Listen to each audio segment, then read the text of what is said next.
오신 참가자 여러분을 환영합니다. Chaque saison de Squid Game présente une série de jeux mortels et souvent imprévisibles, mais la saison 3 place la barre encore plus haut. Allons. C'est l'heure de l'histoire, mon poulet au miel. On ouvre les petits volets. Cœur vaillant, œil sur la balle, on ne peut pas perdre. La saison 1 de Squid Game a débuté sur une note forte avec sa présentation de jeux coréens, comme le Daji, 1, 2, 3 Soleil, le Dalgona, le tir à la corde, les billes, le saut sur glace et le Squid Game. Si les jeux de la saison 1 avaient leur propre charme culturel, la saison 2 a tenté de séduire un public plus large avec des jeux comme la roulette russe, le pentathlon à 6 jambes et le petit manège. En raison de sa durée limitée, cette dernière saison de la série ne peut accueillir que 3 jeux supplémentaires. Toutefois, tous 3 regorgent de rebondissements bien placés qui tiennent les spectateurs en haleine. Bien que les règles des 3 jeux semblent relativement simples, ils sont chargés de conséquences brutales et d'ambiguïté morale. Avant de commencer le jeu, les joueurs étaient divisés en 2 équipes à l'aide d'une machine à chewing-gum. Les boules de la machine étaient divisées en 2 couleurs à parts égales. Chaque joueur devait tourner la manivelle pour extraire une boule aléatoire, déterminant ainsi l'équipe pour laquelle il devait jouer. Ceux qui avaient les boules bleues étaient ceux qui devaient se cacher, tandis que ceux qui avaient les boules rouges étaient ceux qui devaient les trouver. Chaque personne qui devait se cacher recevait également une clé lui permettant d'ouvrir les portes de l'arène. Le rôle de ceux qui se cachent était de se frayer un chemin jusqu'à la sortie de l'arène pour éviter d'être tués par l'un de l'équipe adverse. Il est également révélé plus tard que ceux qui se cachent possèdent 3 types de clés, carré, ronde et triangulaire. Chaque porte de l'arène ne peut être ouverte qu'avec l'une de ces 3 clés, tandis que la porte de sortie nécessite l'insertion simultanée des 3 clés pour se déverrouiller. Avec ce phénomène, certains joueurs finissent par collaborer, tandis que d'autres tentent de voler les clés de leurs camarades. Pour équilibrer les chances, les gardes donnent également des couteaux à l'équipe rouge, qui doivent éliminer ceux qui se cachent avant la fin du compte à rebours de 30 minutes. Chaque personne de l'équipe rouge doit éliminer au moins un joueur caché pour se qualifier pour le tour suivant. Certains se contentent de tuer un seul joueur caché, d'autres, en revanche, voient le jeu comme une occasion d'éliminer leur adversaire et de semer la pagaille. Avant le début de la partie, les joueurs de chaque équipe ont la possibilité d'échanger leur place, à condition de convaincre un joueur de l'équipe adverse de prendre leur place. Les joueurs cachés ont 2 minutes pour se cacher dans l'arène avant que les autres n'entrent pour les traquer. C'est dans ce jeu que des personnages majeurs comme 120, 44 et 7, et bien sûr 388, trouvent la mort. Les règles du jeu de la corde à sauter sont assez simples. Tous les joueurs restants se retrouvent dans une nouvelle arène où la poupée Young-hee tient une extrémité de la corde tandis que son frère robotique tient l'autre. Les joueurs doivent traverser une rampe étroite en gardant l'équilibre et en sautant à chaque fois que la corde se balance vers leurs pieds. La corde est une tige d'acier qui prend progressivement de la vitesse à chaque rotation. Si un joueur perd l'équilibre sur la rampe ou ne saute pas à temps, il trébuche dans le gouffre profond et meurt. Les joueurs doivent également atteindre l'autre extrémité de la rampe en 20 minutes pour éviter l'élimination. Le joueur 124 est le premier joueur à aller sur la rampe, mais ne parvient pas à aller de l'autre côté. Le joueur 456 passe en second et termine le parcours, ce qui donne aux autres joueurs la confiance nécessaire pour terminer le jeu. Un joueur tente de s'immiscer intelligemment dans le jeu en atteignant l'autre extrémité et en repoussant tous les autres joueurs qui tentent de traverser la rampe. Toutefois, 456 menace de le pousser s'il ne laisse pas les autres jouer loyalement. C'est dans ce jeu que la joueuse 222 trouve la mort ayant été blessée au pied au jeu précédent.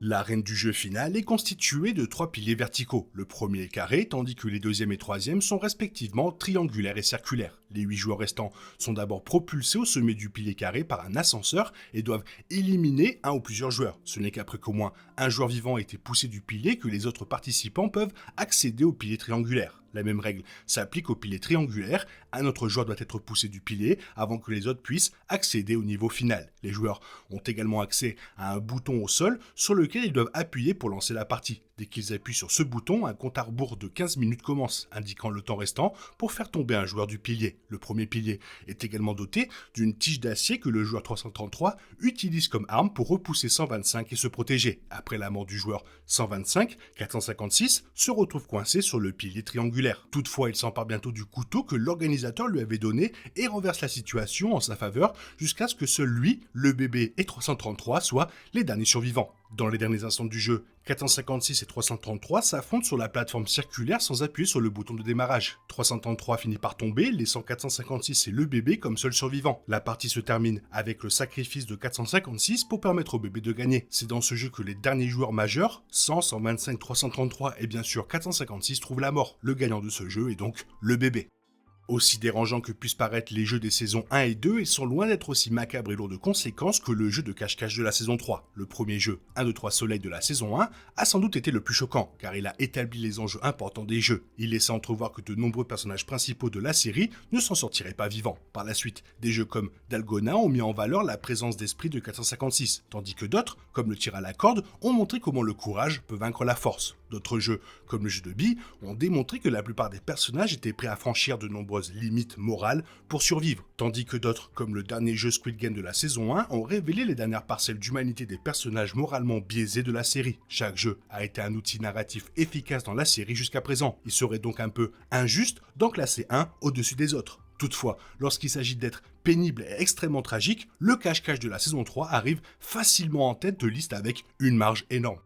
Comme la plupart des principaux joueurs ont survécu vers la fin de la saison 2, on s'attendait à ce que beaucoup meurent dans la saison 3. Toutefois, le premier jeu de la saison 3 semble avoir tué bien plus de joueurs que prévu. Même certains des compétiteurs les plus forts, comme 120, qui étaient pressentis pour atteindre la finale, ont été tués de manière inattendue. Après avoir regardé la saison 2, la plupart des téléspectateurs ont pu constater à quel point la mort menaçait le duo mère-fils 007 et 149, tandis qu'ils étaient attachés l'un à l'autre depuis le début. Malgré cela, la disparition du joueur 7 fut une énorme surprise en raison des circonstances horribles qui l'entouraient. La joueuse 44 n'avait jamais fait partie des personnages attachants de la série, mais sa capacité à faire croire aux gens qu'elle possédait de véritables pouvoirs surnaturels laissait perplexe quant à son ascension dans les jeux. De ce fait, même sa mort surprend complètement, surtout lorsqu'elle trouve la porte de sortie. Le joueur 388 a commis une grave erreur dans les derniers instants de la saison 2. S'il n'avait pas commis d'erreur, 456 et son équipe auraient peut-être pu vaincre les gardes. Toutefois, il est difficile de ne pas ressentir de l'empathie pour lui, sachant qu'il n'a menti sur son passé militaire que pour s'entendre avec les joueurs les plus forts et les plus intègres. Sa mort est donc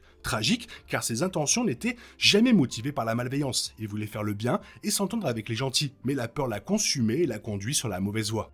L'épisode 2 de la saison 3, La Nuit Étoilée, m'a d'abord donné de l'espoir lorsque 120 a protégé à elle seule 149 et 222, tandis que les deux personnages lui faisaient confiance. Dans un jeu où la tromperie était omniprésente, le trio s'est battu ensemble, et 149 et 120 ont même aidé 222 à accoucher. Lorsque 120 a finalement trouvé la sortie, il semblait que le trio adorable allait s'en sortir sain et sauf. 120 aurait pu s'en sortir seule, mais elle s'est retournée, avec altruisme, auprès de 149 et 222 pour les emmener avec elle. Cela lui a tragiquement coûté la vie, car 333 l'a impitoyablement poignardé dans le dos. L'épisode m'a encore plus bouleversé lorsque 149 et 222 ont réussi à se ressaisir après avoir observé 120 et ont tenté de s'échapper, mais ont été arrêtés par le propre fils de 149. Le joueur 7 faisait partie des héros de la saison 2, mais le voir devenir de plus en plus désespéré dans ce jeu de cache-cache est terrifiant. Le fait qu'il envisage même de tuer 222 juste après son accouchement montre à quel point il devient brisé et déshumanisé vers la fin du jeu. La mort de Seth n'était pas totalement imprévisible, mais je n'aurais jamais imaginé que sa propre mère utiliserait son couteau caché pour le tuer. 149,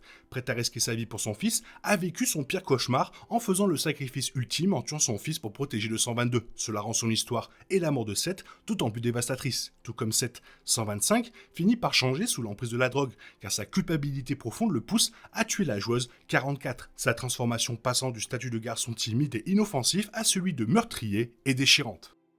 Après le jeu, 149 porte le lourd fardeau du meurtre de son propre fils et perd peu à peu le goût de vivre. Tragiquement, elle se suicide, laissant à 456 la responsabilité d'aider 222 et son bébé. Cela change radicalement le cours de la saison, car cela donne à 456 un nouveau sens des responsabilités. Après s'être tordu et cassé la jambe lors de la partie de cache-cache, 222 devient incapable de participer à la partie de corde à sauter. Elle perd alors la vie à son tour suite à sa chute tragique lors de ce jeu. 456 se retrouve alors seul responsable du bébé, ce qui devient un puissant moteur pour survivre et terminer les jeux une fois pour toutes. Après avoir perdu toute volonté de survivre et de sauver ses camarades, 456 trouve une nouvelle raison de suivre le droit chemin. Ainsi, même si le jeu de cache-cache entraîne de nombreuses morts bouleversantes pour ses personnages, il s'en montre à 456 la lumière au bout du tunnel, sa dernière chance de rédemption.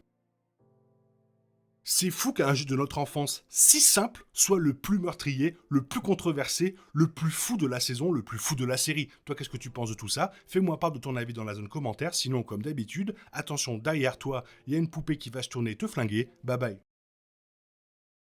Il est impossible de compter sur les autres de nos jours. On est obligé de tout faire soi-même. Je me trompe? Rien de grave. J'avais tout prévu. Où va le monde? Je vous le demande.